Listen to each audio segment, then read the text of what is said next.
Okay, this brings me to another very big question, which you're alluding to. So I'm wondering if you can give us any insights, but it's obvious that implementation is a critical component of this. It doesn't matter how good the recommendations are, if they're not implemented, we won't advance the right to housing.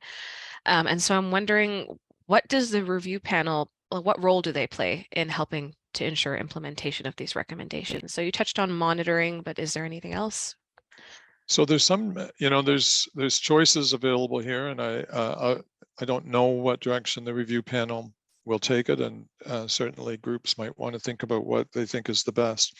I mean, the general model in Canada, there's this Latin functus officio, which says that the function of the review panel is kind of over once it makes its issues its opinion and says what should happen, then its job is done. And it may be that what the review panel wants to do is sort of within that model to say, well, our job is done, but here's what needs to happen.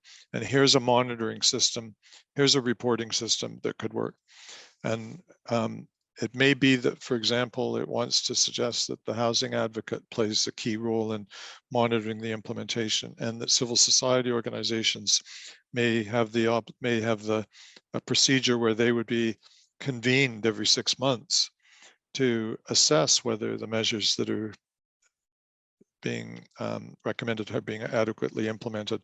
You could, and ultimately, if the government doesn't implement recommendations, there's the option of going to court and saying that that the failure to implement these recommendations is violating people's rights under the Canadian Charter or human rights legislation, or it's in violation of the National Housing Strategy Act. So there's different ways of enforcing later on, but the main thing that the review panel needs to do is be clear on what its role is, to identify with precision what needs to happen, when it needs to happen, who is going to be reporting what's happening, and who's going to be monitoring whether it's been adequately implemented, so that there's an ongoing process in place and it doesn't just get ignored.